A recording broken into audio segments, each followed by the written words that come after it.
ఏర్పడి 10 సంవత్సరాలు దాటిన విషయం మనకందరికీ తెలుసు. మొన్ననే జూన్ 2కి 10 ఇయర్స్ యానివర్సరీ కూడా మనందరం చేసుకున్నాము. అయితే తెలంగాణ రాష్ట్రం ఏర్పాటైంది మనకందరికీ తెలుసు. ఏపీ రీఆర్గనైజేషన్ యాక్ట్ 2014 ద్వారా, ఈ చట్టం ద్వారా రాష్ట్రం ఏర్పడ్డది. ఏర్పడ్డ తర్వాత ఈ చట్టంలో చాలా విషయాలు చాలా స్పష్టంగా చెప్పడం జరిగింది. రెండు రాష్ట్రాల మధ్య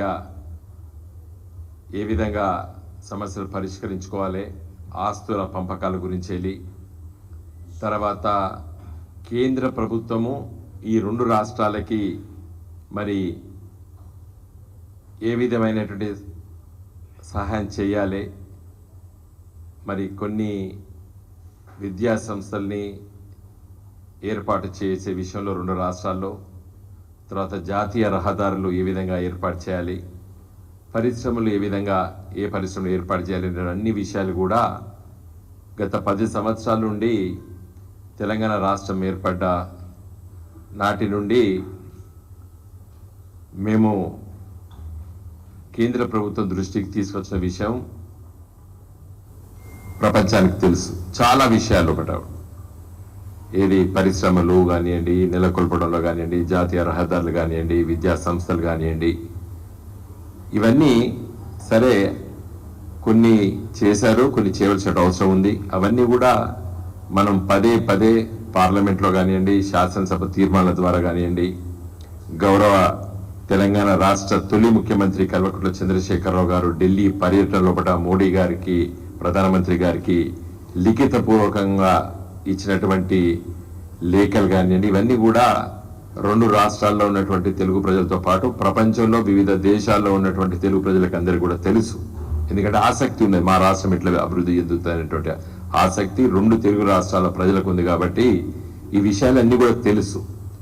దాంట్లో ఒక ముఖ్యమైన విషయము, రెండు రాష్ట్రాల్లో కూడా శాసనసభ సీట్లు పెంచాలనేటువంటి విషయం కూడా సెక్షన్ 26లో చాలా స్పష్టంగా ఉంది. తెలంగాణ రాష్ట్రానికి ఎన్ని సీట్లు పెంచాలి, మరి అదేవిధంగా ఆంధ్రప్రదేశ్ రాష్ట్రానికి ఇప్పుడు 175 ఆంధ్రప్రదేశ్లో శాసనసభ సీట్లు ఉన్నాయి, దాన్ని 225గా పెంచాలని చెప్పి 119 ఉన్నటువంటి స్థానాల్ని 153కి తెలంగాణలో పెంచాలని చెప్పేటువంటి మరి ఆ ప్రొవిజన్ సెక్షన్ 26లో డీలిమిటేషన్ ఆఫ్ కాన్స్టిట్యున్సీస్ అనేటువంటి దాంట్లో సవివరంగా వివరించబడ్డది. దురదృష్టవశాత్తు ఈ చట్టం తయారు చేసేటప్పుడు ఒక subject to the provisions contained in article 170 of the constitution అనేది ఒకటి వర్బాటం ఒక ఉండడం వల్ల మరి ఆర్టికల్ 170 ఏం చెప్తుంది అంటే 2026 తర్వాత మొదటి సెన్సెస్ తర్వాత వచ్చేటువంటి దాని ప్రకారంగా చేయాలని చెప్పింది. కాబట్టి మేము చేయలేమని చెప్పి కేంద్ర ప్రభుత్వం చెప్పింది. ఆ సందర్భంలో మేము చాలా సార్లు మోడీ గారిని కలవడం జరిగింది, అదేవిధంగా లా మినిస్టర్ని కలవడం జరిగింది.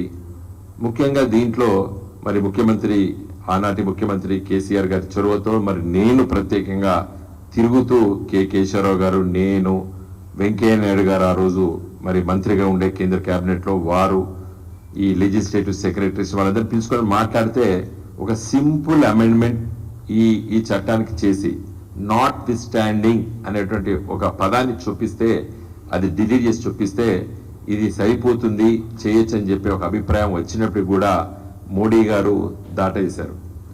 మరి అదే వాళ్ళకు సానుకూలంగా ఉన్నటువంటి జమ్మూ కాశ్మీర్లో సీట్లు పెంచాలనే అవసరం వచ్చినప్పుడు మేము ఏదైతే ప్రతిపాదన చేసామో నాట్ ది స్టాండింగ్ అనే పదాన్ని పొందపరచాలనేది అదే పొందపరుస్తూ మరి ఆర్టికల్ 317 రద్దు చేసినప్పుడు చట్టం తీసుకొచ్చి ఇలా